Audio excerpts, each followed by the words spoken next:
எல்லோருக்கும் வணக்கம். அப்பாடி மார்க்கெட் ஒரு 91 பாயிண்ட் ரீபவுண்ட் ஆயிருக்குங்க நண்பர்களே. ஒரு யானைக்கு முன்னாடி பூனையை நிறுத்தி வச்சுட்டு வாடா சண்டைக்கு வாடா அப்படின்ற மாதிரி ஒரு 600 பாயிண்ட்டுக்கு மேலே மார்க்கெட்டை கீழே இறக்கி விட்டுட்டு ஒரு 91 பாயிண்ட் ரீபவுண்ட் ஆயிருக்கு. இந்த சமயத்தில் நான் 2024 திரும்பி பார்க்க விரும்புகிறேன். அப்போவும் முதல்ல ஒரு கிட்டத்தட்ட 3 மாதத்துக்கே ஜனவரியில் ஆரம்பித்து கிட்டத்தட்ட மார்ச் ஏப்ரல் வரைக்குமே பெருசாக மூவ்மெண்ட் இல்லாமல் தான் இருந்தது நம்மளுடைய ஷேர் மார்க்கெட். அதுக்கப்புறம் எலெக்ஷனை வச்சுக்கிட்டு பெரிய அளவில் இறங்கி பெரிய அளவில் ஏறி மறுபடியும் பெரிய அளவில் இறங்கியிருக்காங்க. ஸோ இப்போ வெறும் 7 நாள் தான் இந்த ஜனவரியில் முடிஞ்சிருக்கு. அப்போ இன்னும் போக வேண்டிய காலம் எங்கே, இன்னும் போக வேண்டிய தேசம் எங்கே? ஸோ இன்னும் 358 நாள் நான் பொறுமையாக காத்திருக்க வேண்டியதான் எல்லாரும். அந்த சமயத்தில் பல பேர் மேலே போகும், பல பேர் கீழே போகும்னு நினச்சிட்டு இருக்காங்க. கீழே போகும்னு நினைக்கிறவங்கெல்லாம் எங்களோட எனிமி. ஏன்னா நாங்கள் ஒரு குரூப் மேல் நோக்கியே தான் போய்கிட்டு இருக்கணும். மார்க்கெட் ஒரு 30,000 இந்த வருஷம் கடைசியில் போயிடணும். கிட்டத்தட்ட பெரிய அளவில் ப்ராஃபிட் வர்றதை விற்றுவிட்டு ஏதாவது இந்தோனேசியா டூர் போகணுன்ட்டு தான் நாங்கள் உட்காந்துருக்கோம். மற்றபடி மார்க்கெட்டை கீழே இறக்கி விடணும்னு நினைக்கிறவங்க, மார்க்கெட்டில் விற்கக்கூடிய எஃப்ஐஸ், இவங்க எல்லாருமே எங்களுடைய எனிமீஸ். ஆனால் போப்பா உங்களுக்கு வேறு வேலை இல்லை அப்படின்ற மாதிரி இன்றைக்கும் ஒரு 1491 கோடிக்கு நம்மளுடைய எஃப்ஐஎஸ் விற்றுட்டு போயிட்டாங்க. இந்த சமயத்தில் கருணை கடலே தெய்வமே நீ நல்லா இருப்ப அப்படின்ற மாதிரி இந்த இந்தோஃபார்ம் அப்படின்ற கம்பெனியினுடைய லிஸ்டிங் ஆல்மோஸ்ட் 28% லாபத்தில். யோசிச்சு பாருங்க, கடந்த 10 நாட்களில் ஆல்மோஸ்ட் 28% அப்படின்னு லாபத்தில் வந்து லிஸ்ட் ஆயிருக்கு. என்ன ஒரு மன வருத்தம்னா, ஒரு 2-3 பேர் விரல் விட்டு எண்ணக்கூடிய அளவில் தான் நம்மளுடைய சப்ஸ்கிரைபர்களுக்கு கிடைச்சிருக்கும் போல இந்த இந்தோஃபார்ம். அவங்களுக்கெல்லாம் ஒரு 28% கிடைச்சிதே அப்படின்றது அவங்களுக்கு சந்தோஷமெல்லாம் இருக்காது. போர்ட்ஃபோலியோவை போட்டு இப்படி கிழிச்சு தொங்க விட்டுருக்கானே, அதுக்கு ஏதோ இதில் ஒரு 28% லாபம் அப்படின்ற மாதிரி தான் அவங்களுக்கு இன்றைக்கி நடந்திருக்கும். எப்படி இந்த ஐபிஓ கிடைக்கல? ஏன்னா பெரும்பாலும் இப்போ எல்லோரும் என்ன பண்ணுறாங்கன்னா, அம்மா, ஒய்ஃபு, அப்பா, அவருடைய அக்கௌண்ட்டு, இன்னும் எவ்வளவு அக்கௌண்ட் இருக்கோ எல்லா அக்கௌண்ட்லேயும் இப்போ வந்து ஐபிஓ அப்படின்றது அப்ளை பண்ணுறாங்க. டிஃப்ரெண்ட் பேன் நம்பர்ஸில் அப்ளை பண்ணுறாங்க. அப்போ வந்து என்ன ஆகுதுன்னா, ப்ராபபிலிட்டி அப்படின்றது இன்க்ரீஸ் ஆகுது. அப்படி ப்ராபபிலிட்டி இன்க்ரீஸ் ஆகும் பொழுது கிடைக்கிறதுக்கு வாய்ப்பு இருந்திருக்கணும். பட் துரதிருஷ்டவசமாக இது 101 பேர் அப்ளை பண்ணியிருக்காங்க. ஒரே ஒரு ஐபிஓக்கு 101 பேர். இதுக்கு முன்னாடி நம்ம பார்த்தப்பெல்லாம் ஒரு ஐபிஓக்கு ஒரு ஷேர் கொடுக்குறாங்க அப்படின்னா ஒரு 20 பேர் அல்லது 15 பேர் அந்த மாதிரி அப்ளை பண்ணுவாங்க. அப்போ நிறைய கிடைக்குது. மேபி இதுதான் முக்கிய காரணம்னு நான் நினைக்கிறேன். சப்ஸ்கிரிப்ஷன் வந்து ஒரே ஒரு ஷேருக்கு 101 பேர் அப்ளை பண்ணதுனால தான் எத்தனை விதமான ஐடியாக்கள் பண்ணியும் இது கிடைக்காம போயிடுச்சு. ரொம்ப குறைவான நண்பர்களுக்கு தான் இது கிடைச்சிருக்கு. ஒரு பானை சோற்றுக்கு ஒரு சோறு பதம் அப்படின்ற மாதிரி இந்த மொபிக்விக் இன்னைக்கு ரிசல்ட் வந்திருக்கு. அந்த ரிசல்ட்டினுடைய இம்பேக்ட் வச்சுட்டு இன்னைக்கு 8% ஏற்றி விட்டாங்களா என்னன்னு தெரில. ஸோ வரிசையில் Q3 ரிசல்ட்டுகளுடைய வரிசையில் முதல்ல வந்த ஆடு யாருன்னா இந்த ஒன் மொபிக்விக் தான். அதை வெட்டாமல் மாலை போட்டு அதை நல்லா வரவேற்று இன்றைக்கி 8% ஏற்றி விட்ருக்காங்க. ஸோ ஒரு பானை சோத்துக்கு ஒரு சோறு பதம் அப்படின்ற மாதிரி அடுத்து வரக்கூடிய Q3 ரிசல்ட்டுகள்லாம் வந்து பாசிட்டிவாக அமைஞ்சிருச்சுன்னா ரொம்ப மகிழ்ச்சியாக இருக்கும். கோல்டு இன்றைக்கி என்ன ஆச்சு அப்படின்ற மாதிரி நான் போய் எடுத்து பார்த்துட்டு இருந்தேன். கடைசி 5 நாட்கள் என்ன ஆச்சு அப்படின்னு. அங்கேயும் சந்தோஷம் வரல. கிடச்சிதுரா ஒரு சான்ஸ் அப்படின்ட்டு வீட்டம்மாவை கூப்பிட்டு காமிச்சேன். இங்கே பார்த்தியா கோல்டே இறங்கி கிடக்கு. அப்போ ஷேர் மார்க்கெட் பற்றியெல்லாம் நீ கேட்கவே கூடாது, நான் வாங்கி வச்சுருக்கிற ஷேர்களை பற்றி நீ நினச்சி கூட பார்க்கக்கூடாது அப்படின்ற மாதிரி சொல்லிட்டேன். நண்பர்களே, விரல் விட்டு எண்ணக்கூடிய செக்டர் தான் இந்த வருஷத்தில் மேபி பாசிட்டிவாக இருக்குமோ அப்படின்ற மாதிரி யோசிச்சுக்கிட்டு இருக்காங்க. மீடியாக்கள்லாம் போய் பார்த்தோம்னா இந்த ஃபார்மா, ஐடி இன்ஃப்ராஸ்ட்ரக்சர் போன்ற செக்டரில் பற்றி தான் டிஸ்கஸ் பண்ணுறாங்க. அந்த வகையில் மிட் கேப் ஐடி ஸ்டாக்ஸ் எது ஓரளவுக்கு பெட்டராக இருக்குது அப்படின்ற மாதிரி நம்ம எடுத்து பார்க்குறோன்னு வச்சுங்களேன். அவங்களுடைய பிஎன்எல் பொறுத்து எது அதிகமாக ப்ராஃபிட் பண்ணியிருக்கு. ஒரு உதாரணத்துக்கு எம்ஃபாசிஸ் எல்லாம் எடுத்து பார்த்தோம்னா அவங்களுடைய ப்ராஃபிட் 1500 கோடியெல்லாம் பண்ணுறாங்க. டிசிஎஸ்ஸோட நீங்கள் கம்பேர் பண்ண முடியாது, அவனெல்லாம் பல்லாயிரக்கணக்கான கோடிகள்.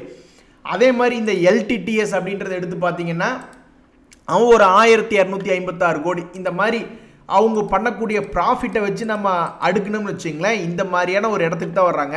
இதில் முக்கியமான விஷயம் என்னென்னா, பெரும்பாலான கம்பெனிகள் 10 to 20% இறங்கி தான் கிடக்கு.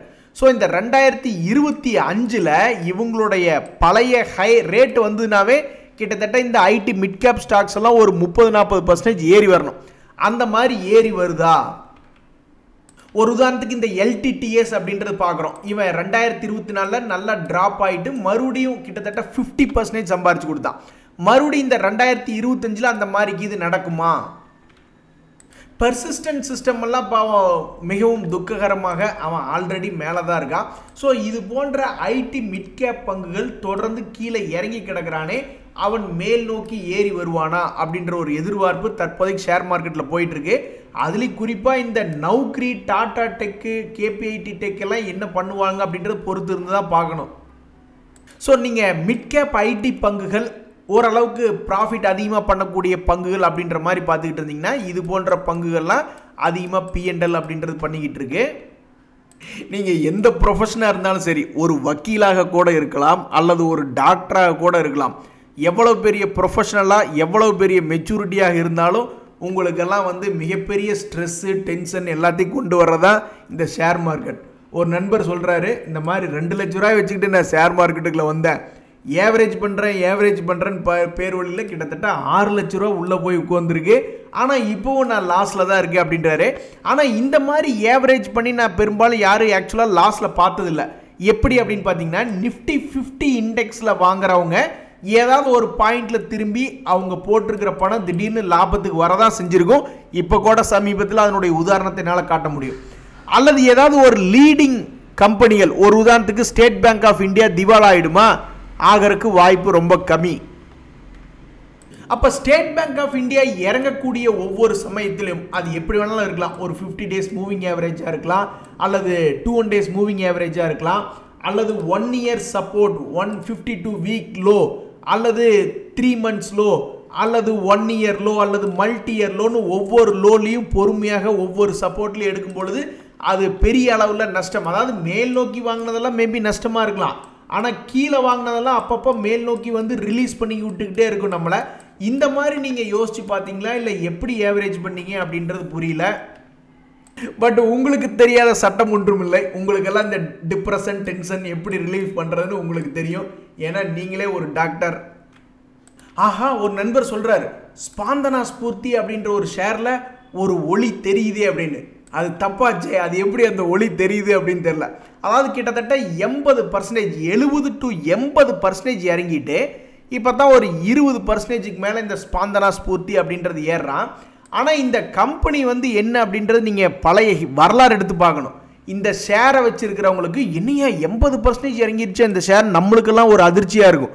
ஆனால் இந்த ஷேரை வச்சுருக்கிறவங்களுக்கு இதெல்லாம் ஒரு சாதாரண மேட்டர்.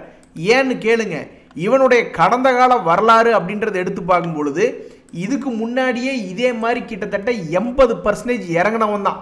2019 சமயத்திலேருந்து 2022 வரைக்கும் கிட்டத்தட்ட ஒரு 3 வருஷ கணக்கு எடுத்து பார்க்கும் பொழுது அவன்லாம் 80% இறங்கினவன் தான்.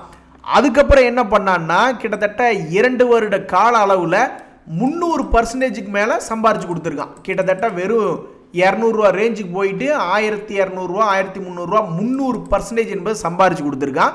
கொடுத்துட்டு மறுபடியும் இப்போ 80% அப்படின்றது இறங்கியிருக்கு. அப்போ இவன் மறுபடியும் எதிர்காலத்தில் அதே மாதிரி 300% சம்பாரிச்சு கொடுப்பானா இல்லையான்னு தெரிஞ்சுக்கிறதுக்கே கிட்டத்தட்ட 3 வருஷம் ஆகும். இதே பேட்டர்ன் திரும்பி அப்படியே போடுற மாதிரி இருந்தா.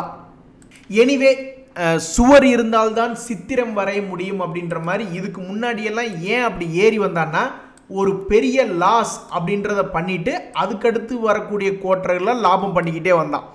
அதே மாதிரி இப்போ ஹிஸ்ட்ரி ரிப்பீட்ஸ் அப்படின்ற மாதிரி இப்போதைக்கு செப்டம்பர் குவார்ட்டரில் 200 கோடி லாஸ்ன்னு ரிப்போர்ட் பண்ணவன் மறுபடியும் அடுத்து வரக்கூடிய குவார்ட்டர்களில் லாபம் அப்படின்றது காமிச்சா மேபி ஹிஸ்ட்ரி ரிப்பீட் ஆகிறதுக்கு ஒரு வாய்ப்பு.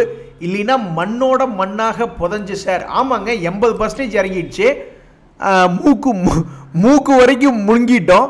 அதுக்கப்புறம் இனி என்ன கண்ணு தலை மட்டும்தான் அப்படின்ற மாதிரி இன்னும் ஒரு 20% மட்டும் முங்காமல் இருக்குது தண்ணிக்குள்ள. அப்போ அதுவும் முங்குதா இல்லையா அப்படின்றத தெரிஞ்சுக்கிறதுக்கு கிட்டத்தட்ட 3 வருஷம் ஆகும். நம்ம நண்பர் நினைப்பார், பவன்குமார், யோ இன்னைக்குதானே ஒரு ஒளி தெரியுதுன்னு சொன்னேன், அதுக்குள்ளே இப்படி பண்ணுறீங்களே அப்படின்ட்டு. எது எப்படியோ உங்களுடைய கம்பெனி இந்த ஸ்பாண்டனா ஸ்பூர்த்தி அடுத்து வரக்கூடிய குவார்ட்டர்களில் லாபம் செஞ்சு உங்களுடைய பணத்தை தூக்கி நிறுத்த வாழ்த்துக்கள். நண்பர்களே, சூப்பர். ஒரு நண்பர் சொல்கிறாரு பாருங்க, நான் கண்டுபிடிச்சிட்டேன், ஒவ்வொரு வாரமும் 300 to 400 பாயிண்ட் மூவ்மெண்ட் இருக்குது அப்படின்றார். உண்மைக்கு நான் சொல்கிற எழுதி வச்சிங்க, நம்ம சம்பாதிக்கிறோமோ இல்லையோ, நிஃப்டி மட்டும் இப்போ ஒரு வாரத்துக்கு 500 பாயிண்ட் மூவ்மெண்ட் நடக்குது. அது இப்படி நேராகவும் போகலாம், அல்லது 200 பாயிண்ட் கீழே இறங்கி மறுபடியும் 200 பாயிண்ட் ஏறி அப்புறம் 100 பாயிண்ட் இப்படி கீழே இறங்கி அப்படியும் முடியலாம். எப்படி பார்த்தா அல்லது கீழேயே 500 பாயிண்ட் போனாலும் சரிதான். எப்படியோ ஒரு வாரத்துக்கு 500 பாயிண்ட் மூவ்மெண்ட் காட்டுது. அதை கரெக்டாக நம்மளால யூட்டிலைஸ் பண்ண முடியுது அப்படின்ற மாதிரி நம்மளுக்கு மட்டும் நடந்துச்சுன்னு வச்சுங்களேன், உண்மையிலேயே இனி நம்மளுக்கு ஷேர் மார்க்கெட்டில் நம்ம எல்லாருமே கில்லாடிக்கு தான். கரெக்டாக மார்க்கெட் ஏறுறதுக்கு முன்னாடி வாங்கிட்டு ஏறும் பொழுது வித்துவிட்டு ஓடி வர்ற மாதிரி மட்டும் இருந்துட்டோம்னா மிக திறமையாக சம்பாதிக்கக்கூடிய வாய்ப்பு அப்படின்றது இருக்குது. எனக்கெல்லாம் இப்போ அதில் ரொம்பவுமே நம்பிக்கையாக இருக்குது. ஒன்றுமே இல்லை, இந்த 50 டேஸ் மூவிங் ஆவரேஜையும் இந்த 200 டேஸ் மூவிங் ஆவரேஜையும் வச்சுக்கிட்டே இருந்தால் கூட, இப்போ கூட சமீபத்தில் எனக்கு நல்லா ஞாபகம் இருக்குது, மார்க்கெட் இந்த இடத்துல வரும்போது ஒரு ட்ரிகர் பாயிண்ட்னு நினச்சி நான் ஒரு மாதிரி புட் ஆப்ஷன் எடுத்தேன். அது ஒர்க் அவுட் ஆகலை. ஆனால் கிட்டத்தட்ட 1 லட்சம் ரூபாய்க்கு மேலே மியூச்சுவல் ஃபண்ட் போர்ட்ஃபோலியோ ஏறிச்சு. அதே மாதிரி இந்த இடத்துலலாம் ஒரு ரெசிஸ்டன்ஸு எதுக்கும் கீழே இறங்கிடுவானோ அப்படின்ற மாதிரி ஹெட்ஜிங் பண்ண, அதுவும் வந்து ஓரளவுக்கு ப்ராஃபிட்டபுளாக ஒர்க் அவுட் ஆகுது. ஸோ நம்ம மார்க்கெட்டை கரெக்டாக கணிச்சு இங்கே மேலே வரலாம் அல்லது கீழே போகணும்னு யூகிச்சு அதுக்கு தகுந்த மாதிரி நம்ம மூவ்மெண்ட் பண்ணிட்டோம்னாவே பெரிய அளவில் சம்பாதிச்சிடலாம். மார்க்கெட்டில் பெரிய வால்டிலிட்டி பண்ணணும்னு அவசியமே இல்லை. இந்த மாதிரி வெறும் 500 பாயிண்ட் 1000 பாயிண்ட் ஒரு வாரத்துக்கு மூவ்மெண்ட் பண்ணிக்கிட்டு இருந்தாவே நம்மளுக்கு போதும். நண்பர்களே, ஒரு சந்தோஷமான செய்தி படித்தேன். மைக்ரோசாஃப்ட் நிறுவனம் நம்மளுடைய நாட்டில் கிட்டத்தட்ட $3 பில்லியன் அமெரிக்க இன்வெஸ்ட்மெண்ட் பண்ணுறாங்க. அதில் எதில் வளர்ந்து வரக்கூடிய ஆர்டிஃபிஷியல் இன்டெலிஜென்ஸ், கிளவுட், அது போன்ற துறைகள் அப்படின்ற ஒரு நியூஸ் படித்தேன். ரொம்ப சந்தோஷம். இதனால் வேலை வாய்ப்பெல்லாம் பெருகும். நண்பர்களே, இன்றைக்கி ஷேர் மார்க்கெட்டில் 2 முக்கியமான ஷேர்களை பற்றி பேசணும். அதில் ஒன்று வந்து இந்த விஜயா டயக்னாஸ்டிக் ஷேர் அப்படின்றது. இவன் வந்து மிகப்பெரிய ஒரு அதிர்ஷ்டசாலின்னு தான் சொல்லணும் இந்த ஷேரை வச்சுருக்கிறவங்க. ஏன்னு கேளுங்க, கோவிடுக்கு அப்புறம் எதுவும் பெருசாக டயக்னாஸ்டிக் கம்பெனிஸ் எல்லாம் லாபம் இருக்காது அப்படின்ற மாதிரி சொல்லிவிட்டு இதெல்லாம் இறக்கி விட்டுட்டாங்க. 600 ரூபாயிலிருந்து 300 ரூபா, கிட்டத்தட்ட 50% இறங்கிடுச்சு. அதுக்கப்புறம் 300 ரூபாயில் ஆரம்பித்து இப்போ 1200 ரூபாயில் வந்து ட்ரேட் ஆகிட்டு இருக்கான். ஸோ அப்படி இந்த விஜயா டைனாஸ்டிக்ஸில் என்ன சிறப்பம்சம் அப்படின்னு பார்த்தா, கடன் கொஞ்சம் குறைவாக இருக்கக்கூடிய கம்பெனி தான். அதே சமயம் ரொம்பவுமே எக்ஸ்பென்சிவான கம்பெனி, இண்டஸ்ட்ரி பியை விட அதிகமான எக்ஸ்பென்சிவ்.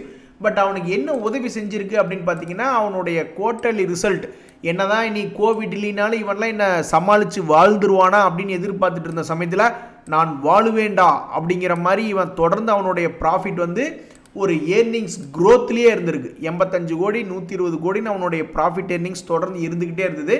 அது மட்டும் இல்லாமல் இவனுடைய முதலீட்டாளர்களெல்லாம் போய் பார்த்தோம்னா சின்ன ஆளு கிடையாது. எஃப்ஐஎஸ்டிஎஸ் இவங்க 2 பேருமே சேர்ந்து கிட்டத்தட்ட 40% ஹோல்டு பண்ணிக்கிட்டு இருக்காங்க. பப்ளிக்னுடைய ஹோல்டிங் பர்சன்டேஜ் ரொம்ப கம்மியாக இருக்குது. ஒருவேளை இதனாலேயே மேலே வந்துட்டானா அப்படின்றது தெரில. எது எப்படியோ விஜயா டயக்னாஸ்டிக்ஸ் அப்படின்ற ஷேர் ஒரு மிகப்பெரிய அதிர்ஷ்டசாலி அப்படின்ற மாதிரி தான் சொல்லணும்.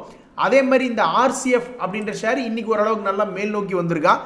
ஒவ்வொரு வருஷமும் இவன் என்ன பண்ணுவான்னா, அப்பப்போ தன்னுடைய முதலீட்டாளர்கள் பணத்தை வந்து தூக்கி மேல் நோக்கி நிறுத்திடுவான்.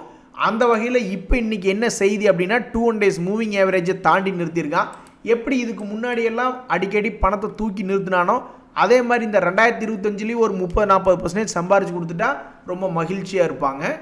ஜக்கம்மா எங்களை காப்பாத்தம்மா அப்படின்ற மாதிரி பட்ஜெட் ரிலேட்டடான பங்குகள் ஏதாவது தூக்கி விடுமா? ஒரு உதாரணத்துக்கு இன்ஃப்ராஸ்ட்ரக்சரில் எல்லாமே தான் வருது. டெலிகம்யூனிகேஷன்ஸ் ஆகட்டும், அல்லது போர்ட்டுகள், துறைமுகங்கள் ஆகட்டும், ரயில்வே ஆகட்டும், டிஃபென்ஸ் ஆகட்டும், எல்லாமே வந்து இன்ஃப்ராஸ்ட்ரக்சர் ரிலேட்டடாக வருது. அப்போ இந்த பட்ஜெட்டில் இந்த ஹிந்துஸ்தான் ஏரோநாட்டிக்ஸ் ஆகட்டும், அல்லது இந்த குஜராத் பிபாவ் போர்ட் ஆகட்டும், அல்லது இந்த ஜிஎம்ஆர் ஏர்போர்ட் ஆகட்டும், அல்லது குஜராத்னு பேர் வச்சாவே சந்தோஷம் வரும் அப்படின்ற மாதிரி அந்த காலத்தில் இந்த குஜராத் அம்புஜா எக்ஸ்போர்ட்ஸ் லிமிடெட் ஜிஐஎல் ஆகட்டும், இதெல்லாம் மேல் நோக்கி வருமா அப்படின்ற ஒரு எதிர்பார்ப்பு ஷேர் மார்க்கெட்டில் இருக்கிற எல்லாத்துக்கும் வருது. இந்த ஹிந்துஸ்தான் ஏரோநாட்டிக்ஸ் எல்லாம் கிட்டத்தட்ட 6 மாதமும் ஒரு குறிப்பிட்ட ரேஞ்சிலேயே இருக்கான். இந்த ரேஞ்ச் வந்து நல்லபடியாக மேல் நோக்கி பிரேக் அவுட் ஆகணும் ஆண்டவா.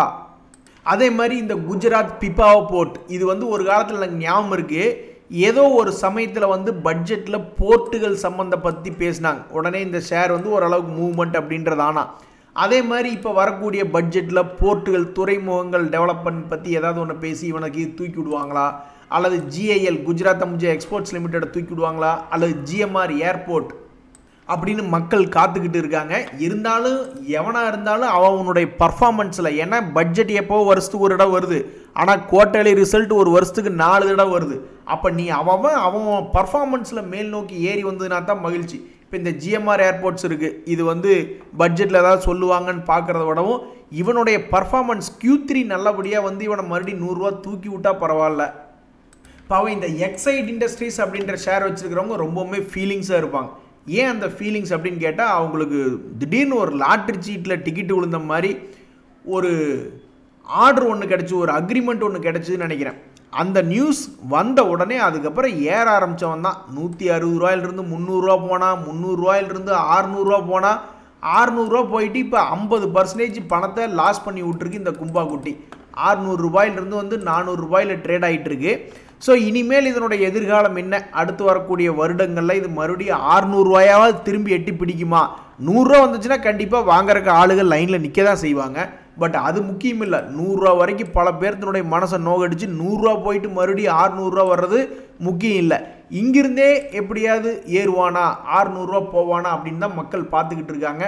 அந்த வகையில் இந்த 2025 ஏதாவது ஒரு ரெக்கரி வந்துச்சுன்னா அவங்களுடைய ஃபீலிங்ஸ் நல்லபடியாக சந்தோஷமாக அமையும். இன்றைய தகவல் அனைத்து உங்களுக்கு உதவி வந்து எனக்கும் மகிழ்ச்சி தான். ரொம்ப நன்றி, வணக்கம்.